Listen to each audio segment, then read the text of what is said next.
Nearly 14 years of war has devastated Syria's economy. In that time, GDP contracted by 70%. The Syrian currency, the pound, has basically collapsed. It's lost over 99.5% of its value against the dollar. International sanctions that deny Syria access to markets, aid, and trade have restricted growth. Now, as Syrians mark 1 year since the fall of the Assad regime, they're looking to rebuild, despite the huge challenges. But how much will it cost? The war wiped out almost 1/3 of Syria's pre-war capital assets, with infrastructure taking the biggest hit, accounting for almost 50% of total losses. Aleppo and Reef Dimashq are expected to need the largest share of rebuilding efforts. The cost of reconstruction could be as high as $345 billion. But where will this money come from? Syria's new leader, Ahmed al-Shara, has been working to re-establish diplomatic ties. During his visit to the White House in November 2025, President Donald Trump promised to help.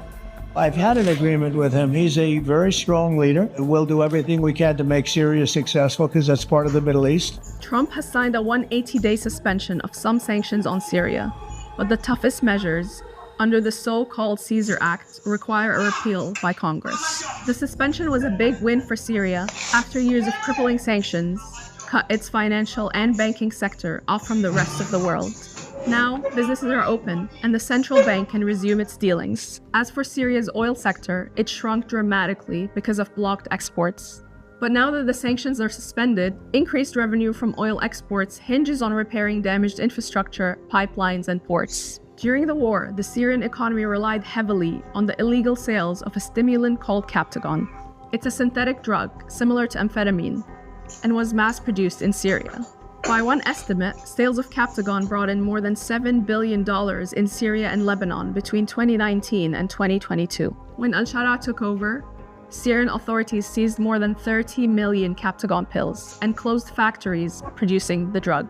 But the UN Office on Drugs and Crime says Syria remains a major hub for production and trafficking of the narcotic. While Syria tries to cope with this drug problem, it will seek to rebuild with money pledged from countries in the Gulf region. So far, Saudi Arabia has pledged $6.4 billion in aid.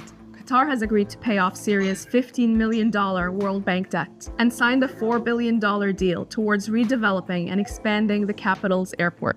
The UAE has signed deals worth $14 billion. Those plans include developing Damascus International Airport, a subway system, and massive real estate and commercial projects. A French shipping giant has also signed a 30-year investment contract to develop and operate the port of Latakia. But Syria's economic success